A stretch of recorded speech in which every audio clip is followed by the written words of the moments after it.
The rain had been falling steadily for 3 hours when Sean Connery pushed through the heavy oak door of the Elephant House, a small Edinburgh restaurant tucked away on George IV Bridge that had served the same traditional Scottish fare for over 60 years.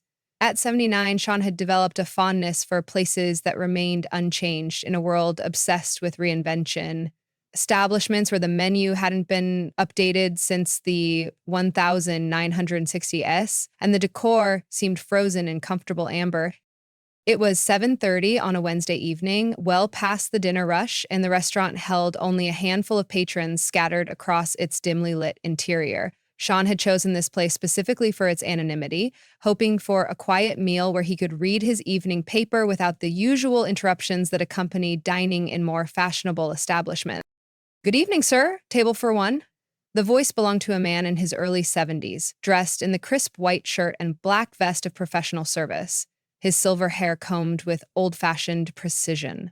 Despite his obvious age, he moved with the practiced efficiency of someone who had been greeting customers for decades. "Please," Sean replied, noting something familiar in the man's Edinburgh accent, though he couldn't place exactly what. "Right this way, I'm Robert MacLeod, and I'll be taking care of you this evening." Sean followed Robert to a corner table beside one of the restaurant's tall windows, where the evening light filtered through glass that had been polished to perfection despite its obvious age. As Robert arranged the silverware with ceremonial precision, Sean found himself studying the man's face, weathered but dignified, with the particular bearing that comes from a lifetime of treating service as a form of artistry. "Might I recommend the lamb tonight? Chef's been preparing it the same way for 37 years, and it's never been better." Robert's voice carried the confident authority of someone who had spent decades learning exactly what his customers needed to hear. 37 years? Sean asked, intrigued despite himself. That's how long I've been here. Started as a busboy in 1987, worked my way up through every position in the house. There's not a dish in this kitchen I haven't prepared at least once, not a table I haven't served, not a customer complaint I haven't heard twice. Robert paused in his presentation, studying Sean's face with growing curiosity. "Forgive me for asking, sir, but you look familiar. Are you perhaps in the entertainment business?" Sean had developed several strategies for handling recognition over the years, ranging from polite denial to gracious acknowledgement, depending on his mood and the circumstances. But something about Robert's respectful manner suggested this wouldn't become an intrusion. "I'm Sean Connery," he said, simply. Robert's face lit up with genuine pleasure rather than the flustered excitement Sean had come to expect. "Well, I'll be damned. Sean Connery in my section on a quiet Wednesday night. My wife, Margaret, isn't going to believe this." "Your wife?"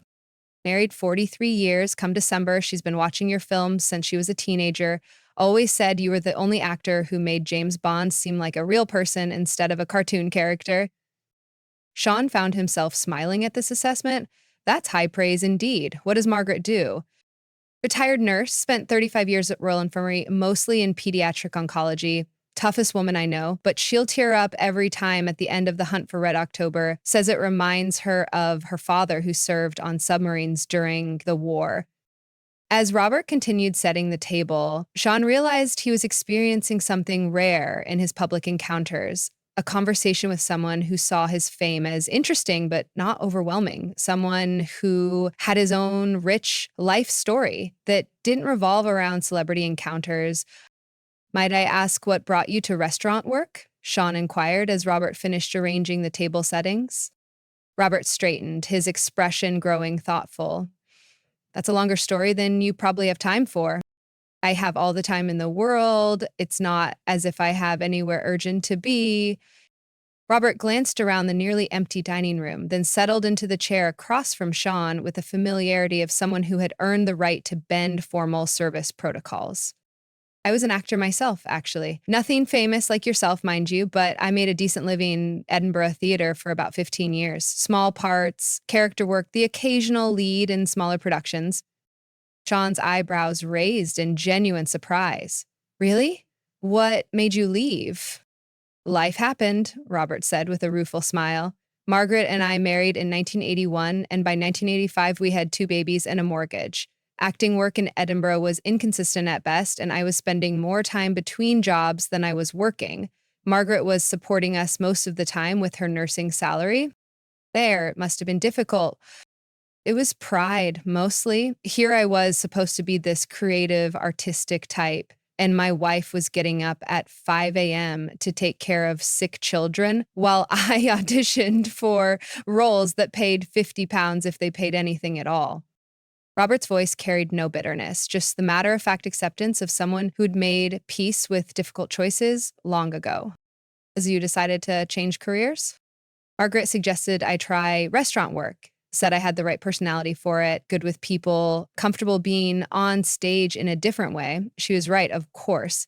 Turned out I was better at making customers feel special than I ever was at disappearing into fictional characters. Sean found himself genuinely moved by Robert's story, recognizing the particular sacrifice involved in abandoning artistic dreams for financial stability. Do you ever regret it? Giving up acting? Robert was quiet for several minutes, considering the question with the seriousness it deserved. There are moments, he said finally, usually when I'm reading reviews of shows I might have auditioned for or when I see actors my age who managed to build real careers, but then I think about what I gained instead of what I lost. Which was stability, for one thing, a steady income that let Margaret and me buy a proper house, send our children to university, take holidays without worrying about whether I'd have work when we got back. Robert's expression grew warmer as he continued. But more than that, I discovered I was good at this work in a way I was never quite good at acting. In theater, I was always trying to become someone else. Here, I get to be myself while helping other people have better evenings. It's a beautiful way to put it. You know what the best part is? In 37 years of doing this job, I've watched families celebrate anniversaries, seen marriage proposals, helped people mark promotions and birthdays and graduations. I've been part of thousands of important moments in other people's lives. Sean felt something shift in his understanding of what Robert had accomplished. You're saying you found a different kind of performance. Exactly. Instead of performing scripted emotions for audiences, I perform genuine hospitality for individuals. Every table is a different scene. Every customer needs something slightly different from the experience. And your children, how do they feel about your choice? Robert's smile broadened. Sarah's a doctor now, graduated from Edinburgh Medical School with honors. James is a teacher, loves working with primary school children. They both say that watching their parents work hard at jobs that matter taught them more about character than any amount of money or fame could have. They're not disappointed that their father wasn't a famous actor. They're proud that their father was reliable, that he showed up every day, provided for his family, treated his work with dignity, even when other people looked down on it. Sean felt a tightness in his chest, recognizing something profound in Robert's words. That's remarkable wisdom. Is it? I think it's just common sense. Success isn't about what other people think of your choices. It's about whether your choices align with your values. And your values were family, stability, service. Those and something else I didn't expect when I started here. Ooh, what's that? Community. In theater, you work intensely with a group of people for a few months, then everyone scatters to different projects. Here, I've watched the same customers' children grow up, celebrated their successes, comforted them through losses. I've become part of their stories, and they've become part of mine. Robert gestured toward the window, where the evening light was fading into purple dusk. There's a gentleman who comes in every Tuesday, orders the same meal, sits at the same table, been doing it for 12 years, ever since his wife died. Never says much, but he always asks about Margaret, always leaves a generous tip. Last month, he brought me a photograph of his wife and told me that our Tuesday dinners were what got him through the worst period of his grief. Sean found himself deeply moved by this simple story of human connection sustained over time. That's more meaningful than most of the performances I've given, he said quietly. With respect, sir, I don't think that's true. But it's meaningful in a different way. Your performances touch millions of people you'll never meet. Mine touch dozens of people I know by name. For making matter, both matter, Robert agreed. But I learned something important when I gave up acting. I thought I needed to be extraordinary to have a worthwhile life. Turns out, being ordinary with extraordinary care and attention is just as valuable. Jean sat in silence for several minutes, processing the conversation. He had come to this restaurant seeking anonymity and quiet, but instead had encountered something much more valuable, a different perspective on what constituted a life well lived. Robert, he said finally, may I ask you something personal? Of course. Are you happy? I mean, genuinely, deeply satisfied with the life you've chosen? Robert's answer came without hesitation. I am. Not every day, mind you. No life is perfect. But overall, yes. I wake up knowing exactly who I am, exactly what my purpose is, exactly how I can make today better for the people I encounter. That's extraordinary. Is it? Or is it just what happens when you stop trying to be someone else and start becoming who you actually are?